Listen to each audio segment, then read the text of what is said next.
Just come on up to your full power. Come on up to your full power. Come on up to your full power. Just come on up to your full power. Whoa. Hey, welcome back to the Up to Full Power podcast with Tommy Zieger. And Renee Machero, we're back. Holy smokes, guys. It's episode 2 now. It's already been a week in our time. Time travel. And in your time traveling, what have you been up to? So, this week, and I dove a little bit into the past, I've been recording me singing some songs. A lot of them were in my car, just because I like that little safe space instead of being in my house in my apartment. So I had some videos of me singing in my car from driving back from fall break to look at, and then I also did some this week, and then I listened back to them, which is so brutal. Mm-hmm. It's a little more brutal than I thought, especially with different ways I recorded. Some of them where I'm playing the music just out loud in the car. The other ones, I wore headphones so I could hear myself. I regret the headphone ones because then I can hear exactly what's wrong every time. But I did a little bit of that for this week. What were you up to? I was trying to do longer workouts. So instead of thinking about strength, trying to switch over to an endurance mindset and pushing through feeling really tired, because these days I've been feeling really tired. But I have a question for you. Mm-hmm. We're listening to ourselves right now on the podcast. We've got the headphones on, and you can hear yourself right now. Is there a big difference between the work you were doing listening back to your singing voice and having your talking voice in your head right now? Big difference. Because, yes, I can hear my talking voice, but maybe it's not at the volume of listening to myself back. Or, I don't know. This sounds better in my head to listen to while I'm talking than my recordings. Okay. Which I don't know if that's logical or not. Who knows? And honestly, okay. Who cares? It sounded like you had an answer. No, I don't. Okay. No, this is easier to do, to listen to myself while it's happening. Because then it keeps myself in check. Because also something that happened when I was recording videos of myself was I would wear the headphones playing the music. And I liked to wear, some of them I did them fully on with noise canceling so I couldn't hear myself just for fun. Those were the worst ones. And then I did one where I'd have one ear off so I could kind of hear. And that was a little bit better. And then the ones where I had just music playing in the car, I think matched the best. But I could also hear the artist singing, so I may be biased. Because then your brain can just latch on to what it likes listening to typically instead of yourself. You can chicken out of listening to yourself a little bit. I think so. Because it also wasn't equal volume because I'll have my car radio up super loud. So that you can't hear yourself. Yeah, because it's more fun not to, at least for me. But I don't think that's part of the exercise. I'm supposed to listen to myself. It's true. So when you were, I guess, not listening to yourself, when you had noise canceling and you were just watching yourself, you said that was miserable. So sorry it was miserable. It's okay. What was skeeving you out, man? I think everything I thought I may have been better at was completely opposite. So I typically think I have a lower voice than other people, and then when I was singing lower, it was worse. But I can do more probably heads. I don't know if it's singing in your head range, but if I go into a very fake falsetto, that was easier to listen back to than me being in a different range than I think I'm supposed to be. Maybe because it's lighter? I don't know. Because if you like turning that radio way up and you're trying not to hear yourself, the lower you go, I feel like the more powerful you can be because you have a lower voice. So yeah, maybe the softer it is, the better it sounds because you have less of it. That puts me in mind of really early Billie Eilish. She sings really, really softly, and a whole bunch of teen girls had a lot of confidence listening to that because they're thinking, oh, I can sound just like Billie Eilish, and it's because they're not really even singing out. They're just giving that little whisper of a voice, right? So if you have a lower voice, I think we can build confidence in the lower register. Well, it sounded worse than the lower register. Sounded worse to you. Just, you mm. know for a fact that it was worse?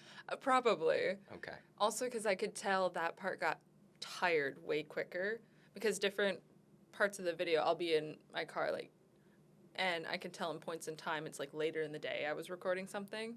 Or another one I did was I recorded it first thing in the morning getting ready for class, which was super funny for me to do. But I could tell, A, voice hadn't woken up yet because I hadn't spoken to anybody yet that day. And then ones where it'll be after a run because it's in winter. My voice always goes because it's just gone from breathing so hard in the cold. And I can also tell that. So there was a lot of little nuances of knowing when I was overexerting myself to listen back to, and you can hear it really clearly. That's one of those struggles you and I are going to have in common throughout, is that we live in Ithaca, New York, and the air is so cold, and it makes everything tougher. Yeah. Because there's breath behind everything we're doing, even podcasting right now, and there's just less oxygen to be had up in the mountains here. We're calling it high altitude. We're doing high altitude training. But it is. It's high altitude to us. I like to say it is. Because I go home and run, and I think it's a big difference. It's 10 times easier back home. Mm-hmm. And it's not just the hills. I feel like I can breathe different at home. Mm-hmm. And maybe I'm psyching myself out to it, but I still think there's a little bit of a difference. Absolutely. But nothing we can't handle. No. But going into what you got to this week with the endurance, how was breathing this week? It was harder. I wanted to see how many laps I could do before I absolutely needed to stop. And I did 80 pool lengths, trying to be as continuous as possible. And I talked last week about how I would do 3 freestyle and then try to switch to breaststroke. And I found that I had to switch to breaststroke a lot more on this try to do this longer attempt. And switching to other strokes, even switching to backstroke, that variability was really good for endurance. Or if I felt like I couldn't go any further, like, oh, my arms just feel so tired, what I had to do was shift where my attention was. Because if I'm thinking over and over, oh, my arms are so tired, I really want to quit, I really want to stop right now, and then I just, for the next few pool lengths, try to kick a little bit harder, just having that attention shift made it easier to keep going.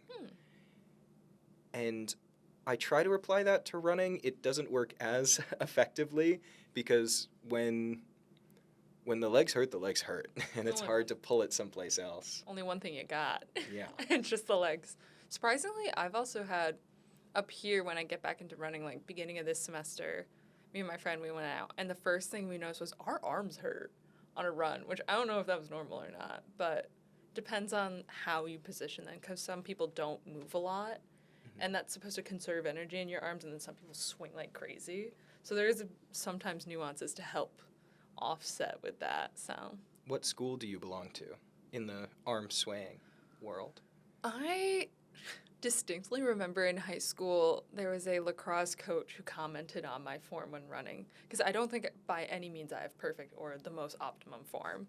I run just like my dad, which is partially a shuffle, because he is convinced it saves energy. I don't know if that's true or not, but my arms is a little tighter than some other people, but I try to make sure that, for me, a big problem is my shoulders come forward, so I have to make sure they're back so that I have a lot of issues with my hip flexors, which in swimming is also apparent if your hips dip. If you're more back and upright, your hip flexors come forward, because you can think of it like a bowl. You're supposed to keep your hips level and tipped in an even position so that your upper half folds forward a tiny bit and you fall into each step. And then when you do that, there is some science that my PT friends would know better than me, where your arm is coordinated with your leg. So when the opposite arm comes up, you're going to step a little bit higher, actually. So I've had to work to stop shuffling as much, where my arm will come up a little higher, and then I make sure my elbow comes back a little further than what naturally I started out with. So you're learning to swing a little bit more with your arms. Because I needed that because my gait was so tight. But some people run, and I've seen it in our club where it's like, and they're just kind of shifting, which they're still fast. But For our audio listeners, I would describe it as spamming the Rock'em Sock'em Robots button too much is what Renee is doing right now, where the arms barely move. Yeah, they have their elbows pinned almost into their sides, and it just kind of rocks forward, and you can see their shoulders, like the right shoulder will move with their hand, and their top half shifts. And in high school, my coach was saying a lot of women sometimes run where their arms will cross over their center line, which is bad because then you're taking the energy to move forward, and you're translating it sideways. So you're wasting. So that's why I think of like Tom Cruise runs with his hands flying up towards his face like that. I was just about to say, I think I've got Tom Cruise running disease because my arms definitely come up a lot. I mean, I'm not sprinting the way that he always does, but there's a lot of movement in the arms, and maybe I need to think about my form a little more to conserve a little bit. Or it could, because coming up is good, but also make sure you're driving back. Maybe we'll look at that, see how that's going. And I can't drive back if I don't have my shoulders back. Because otherwise you'll be closed in the front. Your front of your chest is all closed and tight, and it won't allow you to swing backwards a little bit. So we'd see about that. That'd be fun. Little form analysis, get some PT friends in to double check me. Oh, well, I don't know about that. But I guess we could.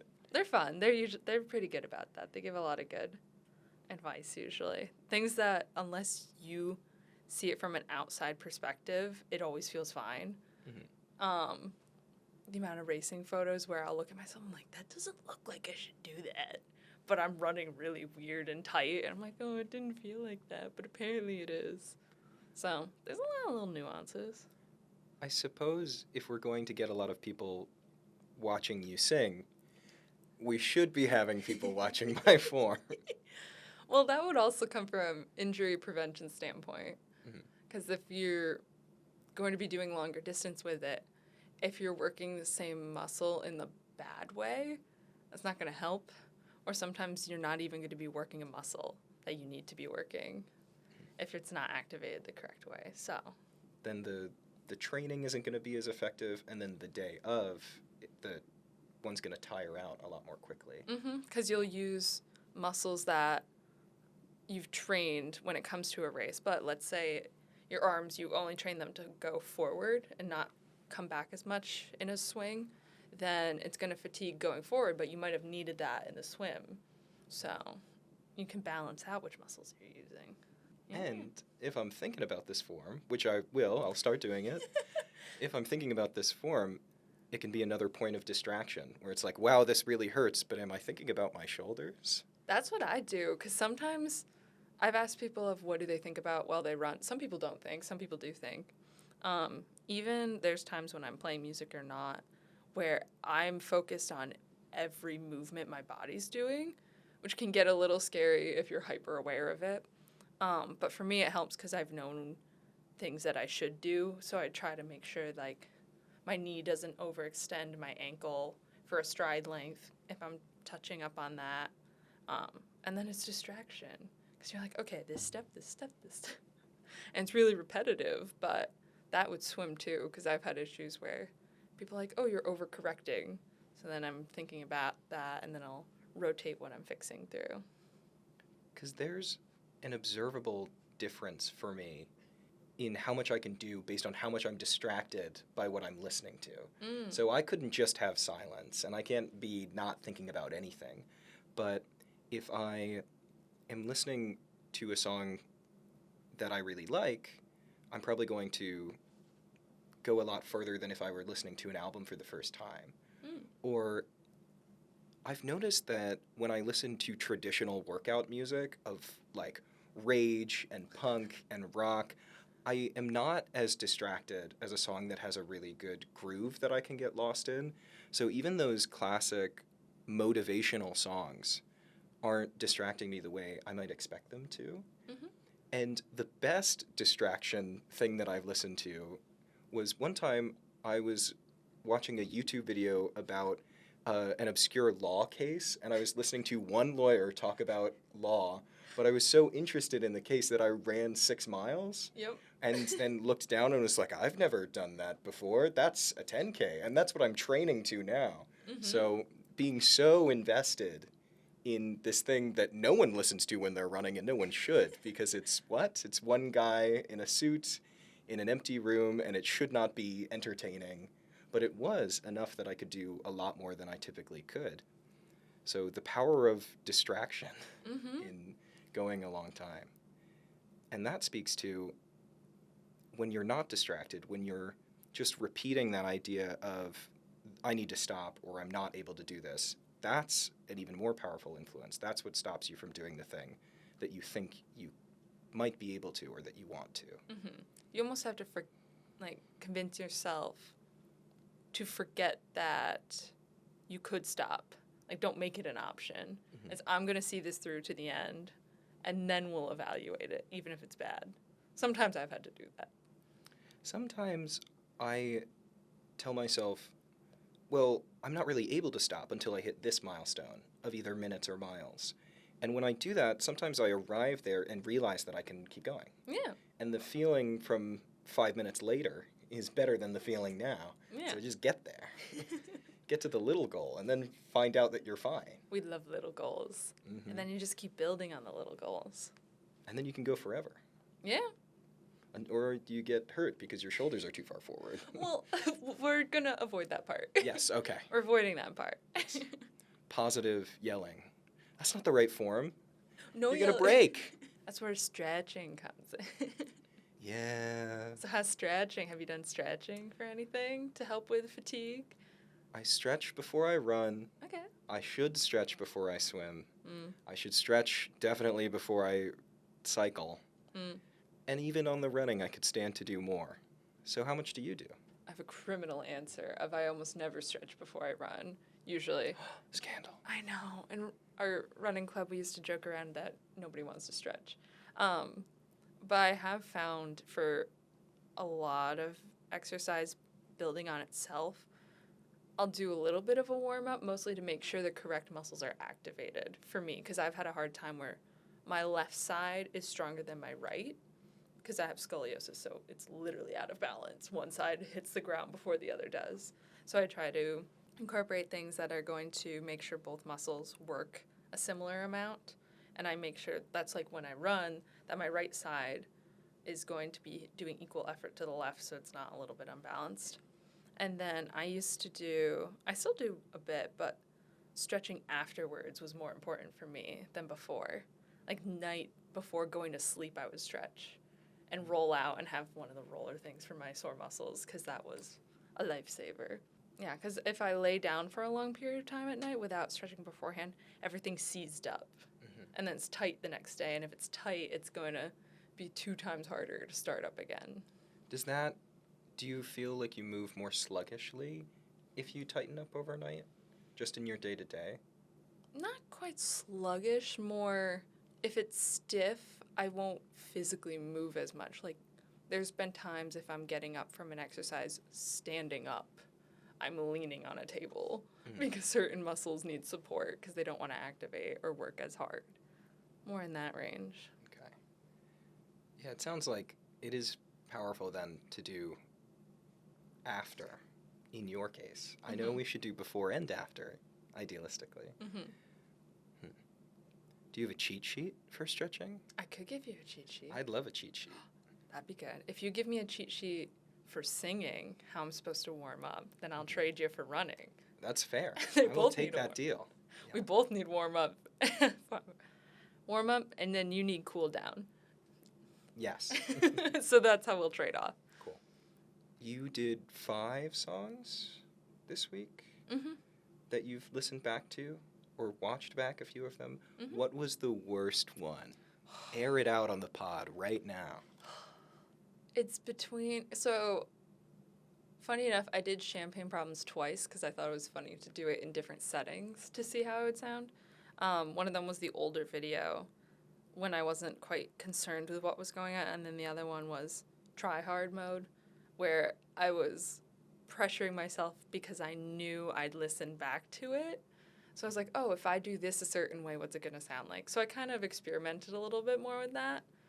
So it was weird compared to the first one. But the absolute worst one was it was a Noah Kahn song because he goes high up and I would go into falsetto and then I would drop down really low for some reason. No continuity. It sounds all over the place. It was Complicated, I think. I think it was that one, yeah. Okay. Or Mess. I did both at some point in time, but any of them that I did from him, just practicing, I was like, oh, this, I'm either singing it in like a character voice, which was actually better than me trying to be normal. Yeah. Or it was just completely off. Okay. Yeah.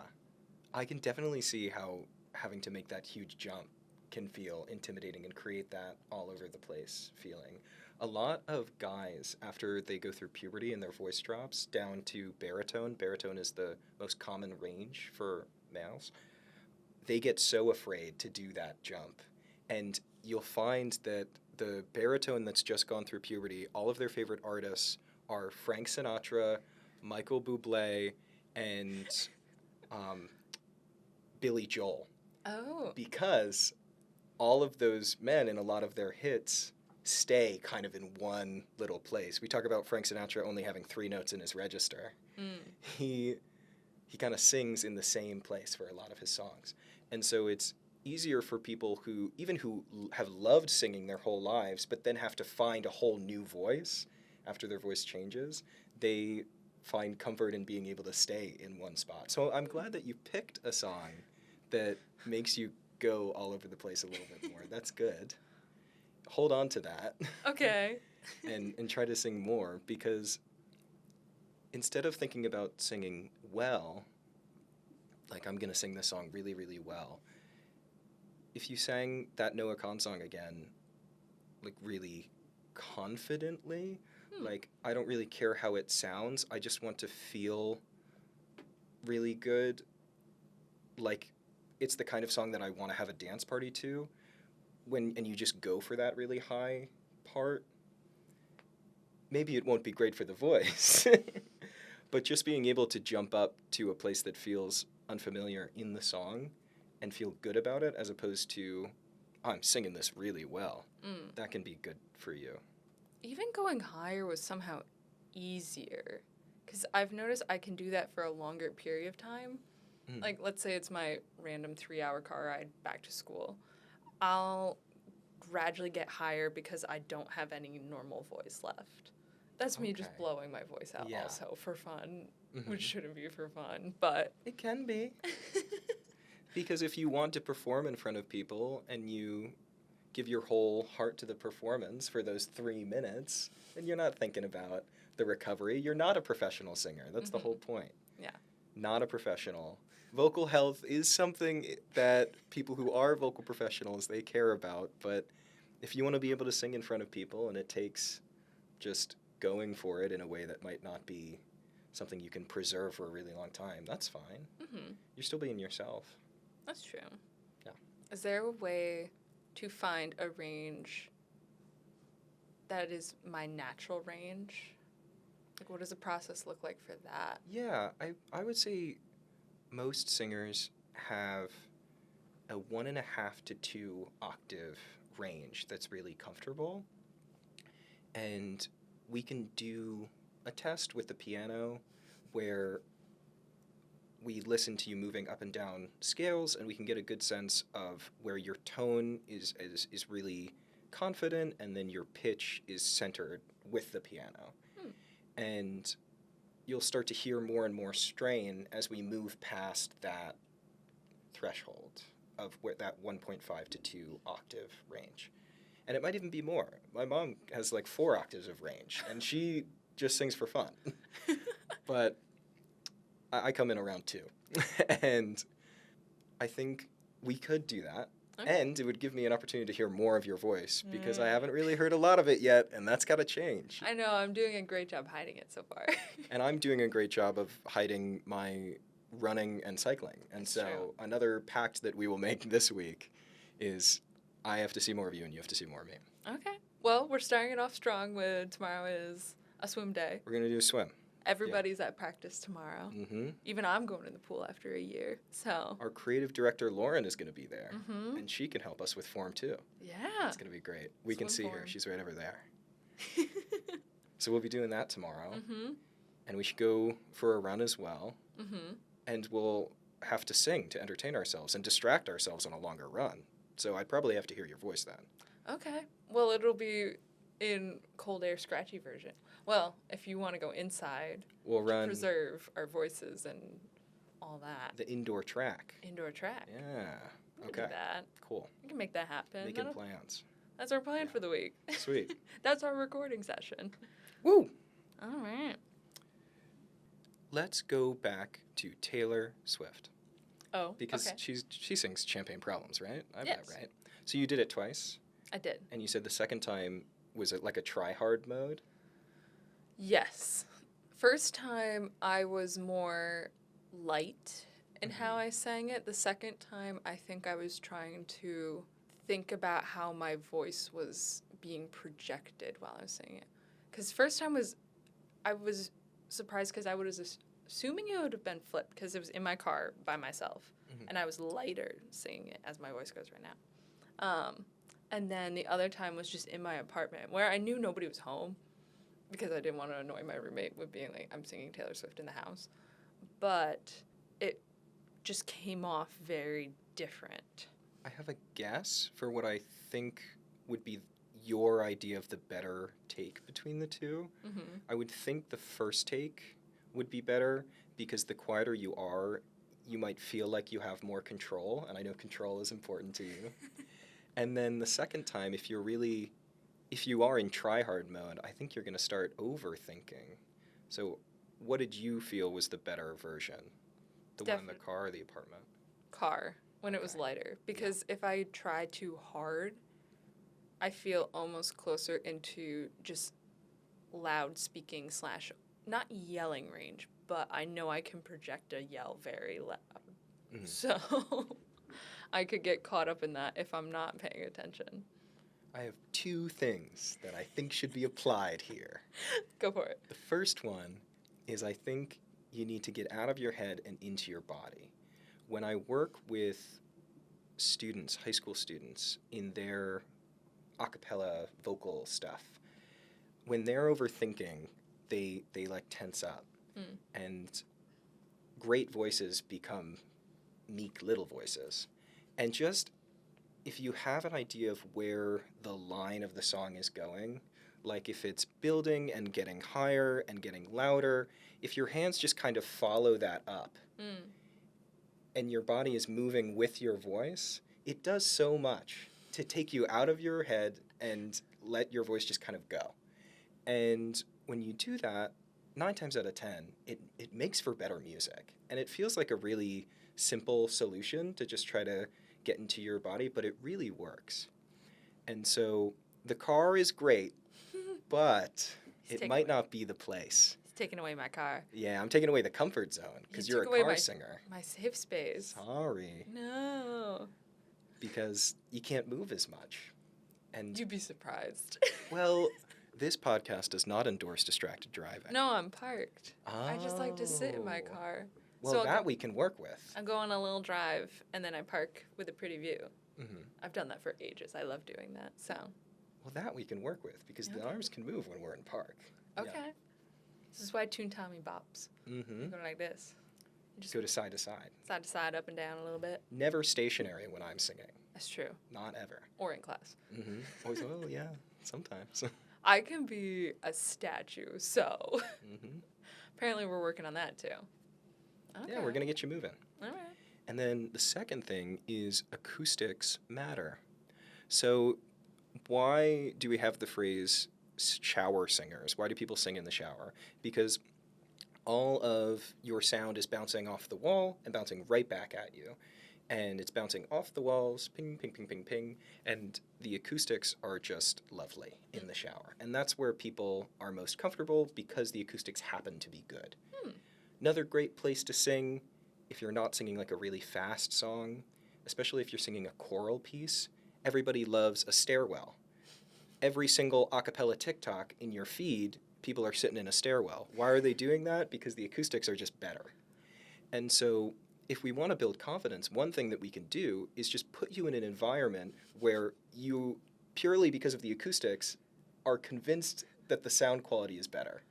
Because it is. Your listening experience to yourself can be improved just by introducing better acoustics. Mm-hmm.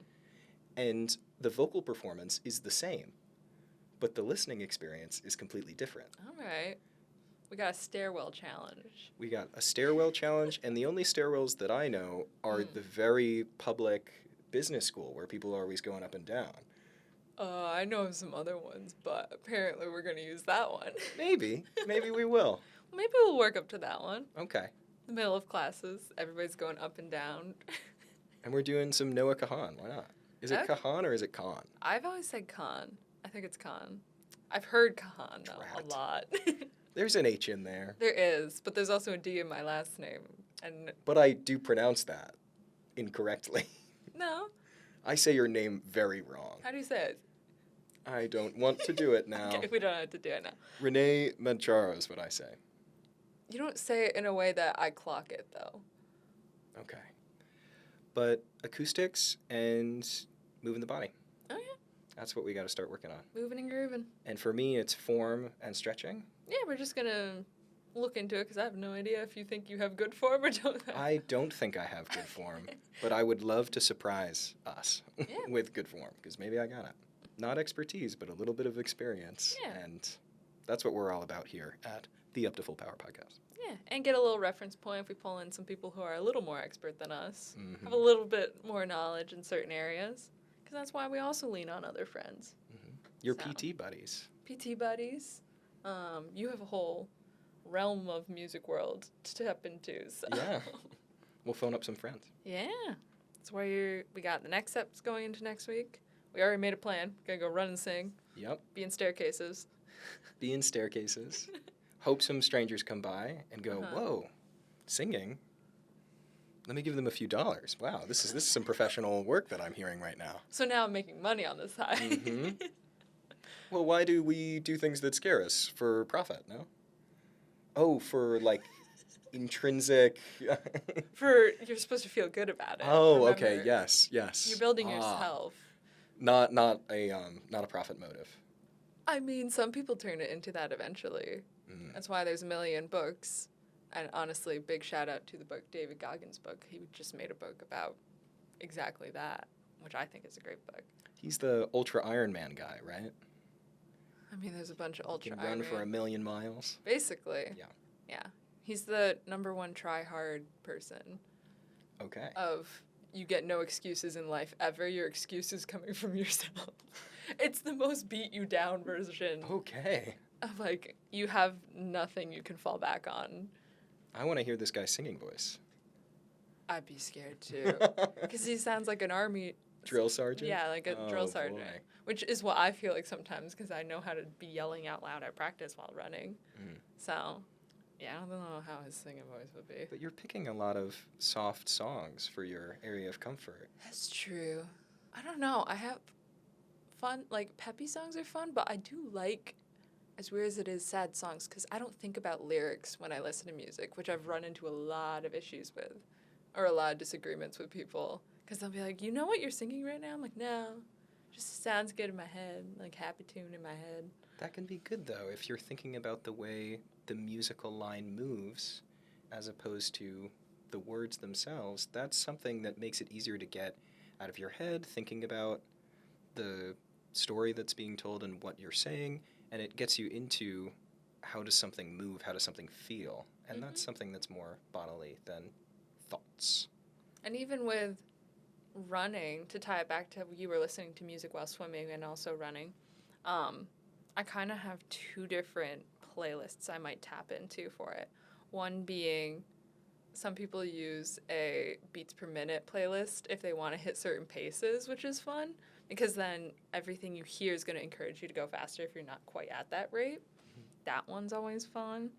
Or I have some, No Con for me is one where I know the lyrics, I don't process them when I say it, but it turns my brain off and I just go into like little happy place.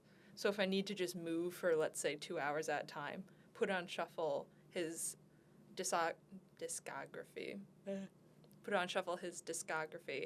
and it'll allow me to not fixate on what's happening, but just have it as white noise in the background, which he shouldn't be considered white noise.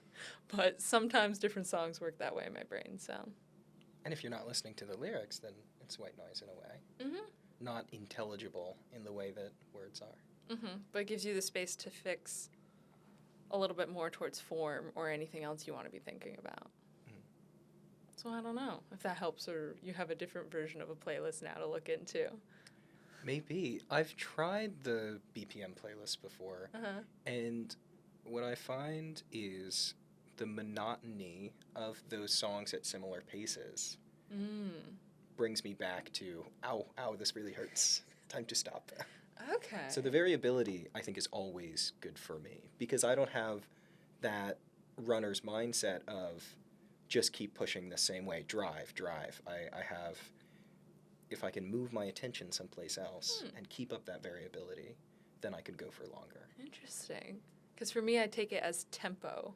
Tempo of the song is the tempo I have to hit in my running pace sometimes if I have a specific goal. But I'm not ever thinking about pace, really. That's true. Yeah. The only time I'm thinking about pace is worrying about going too fast, too quickly, and burning out really quickly. That's a big one. That's a classic big one. That one kind of never goes away. Okay. So, and that's okay. But it's one of the hard sets in your brain of, I feel great right now. 20 minutes from now, how am I going to feel? It's a trade-off. Or sometimes you're thinking about getting to the next minute. True. Not 20 minutes ahead. Well, 20 minutes, I'd think, like, at the end of the run, am I going to be wanting to walk because this is painful, or am I still kicking because I started out slow and kept even keel through it? So thinking about next week, I know we're going to think about form and we're going to think about stretching, but one thing that I'm noticing is sometimes I'll do 2 workouts that are pretty much the same, and there might be a difference of a day apart or 2 days apart, but one feels a lot more difficult than the other.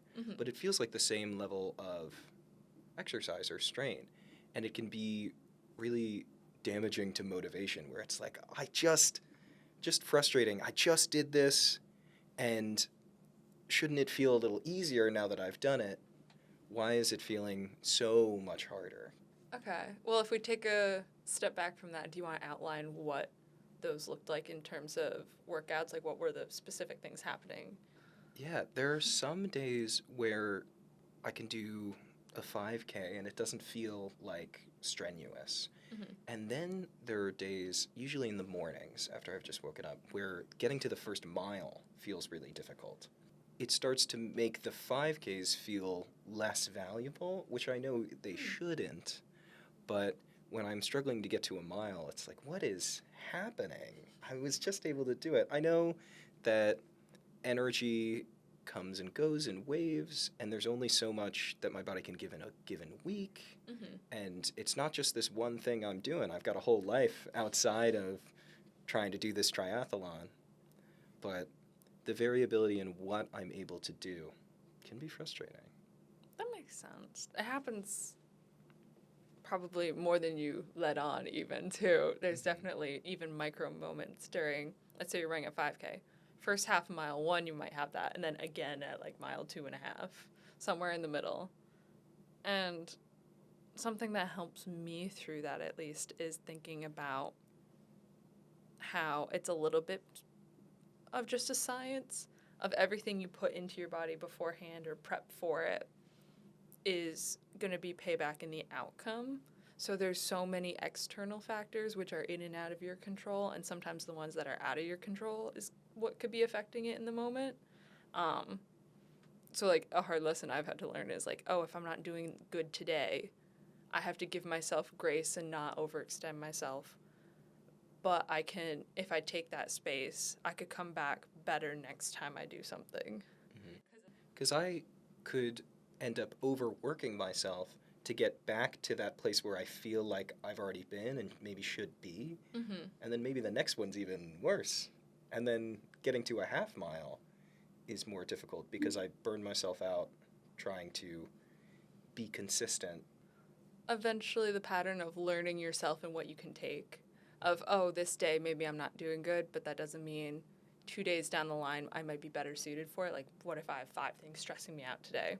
It doesn't feel like that's going to affect you on a muscular level, but it kind of does because you're just holding tension in the whole day. Or for me, something I learned was, especially with getting stressed about things, if I don't eat perfectly balanced throughout the day, like, oh, I might skip a little bit of breakfast from what I normally do because I'm racing to class or something like that. By the time I run later in the day, I don't remember that I did that, but I will have no energy to run, or something will hurt, or something like that. Or water. Big one, water, as we'll probably keep touching on how important it is for both of these things. If no water, no improvement anywhere. No water, no improvement, all cramps, very bad. We No live off smiles. Gotta have a Wawa. Always have to water. Yeah, but all the little things that add up into the performance aspect. Twist the consistency part, where if I don't do good today, give yourself credit that you're going to do it again later. So rely on the fact that, oh, I'm going to come back to this, and I can come back better. Break in the consistency. It's a promise to return to it. Yeah. Okay, I can give that a try. Yeah. You're like, I like that one. Yeah.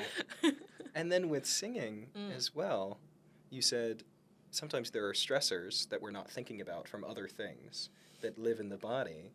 And I bet if we looked at the 5 different days where you were recording yourself sing, and you really thought about what was going on those days, the days that you really don't like, I bet there were other things going on. Got my own medicine thrown at me, and it makes perfect sense. Yeah, that makes sense. Yeah. So maybe when we're working together on your confidence in singing, I'll bring that up more. Okay. Cool. And if there's a bad run day, I'll be like, well, we're just going to come back later. We're going to commit to coming back to the consistency. Yeah, there's been days I've had to walk away from a run, and it feels awful. And you feel, I hate to drop a failure word, but you feel like you failed at your tasks that you wanted to have happen. Yeah. Sometimes they turn into very silly memories, though. I have a couple of those from walking away from runs. But then you don't injure yourself. Yeah. And then you can keep doing things later, so. And that's in something you feel practiced at. So in something that you're new to or feels a little uncomfortable, those days are probably going to be even more common. So we need to have even more grace for that. Yeah, the more practiced you are, it's harder to walk away too, because you're like, oh, this is easy. I've done this a million times. Why can't I do this today? And it could be an out of control reason why not, but you can come back to it because you're like, well, it doesn't mean I've done it a million other times, so that gives me credit in that. Doesn't undo them. Yeah, it doesn't undo it. It just adds to it. And maybe today we're not adding X amount of miles to my total lifelong counter. But next time, like, let's say you were having a bad day, took a rain check on the whole thing. I'm going to turn this into a rest day because I just don't feel good. Honestly, the next day you'll probably come back and get to do more than you would have done if you did it every day in a row. I'm not saying do it every day, but it's kind of a fun pattern to recognize. Oh, if I walk away here, take the time to take care and prepare better for next time, you'll have more energy and be more excited for it. Cool. Yeah. A pause and not a break. That's what I'll remember. Yeah, we like pause. Yeah. A pause button. Quick pause. Come right back to it. Yeah. Well, I think we've had a good amount of epiphanies for today. I think so. And so we'll be back very soon when we're a little bit closer to being up to full power. Yeah. Bye, everybody. Bye. Just come on up to your full power. Come on up to your full power. Come on up to your full power. Just come on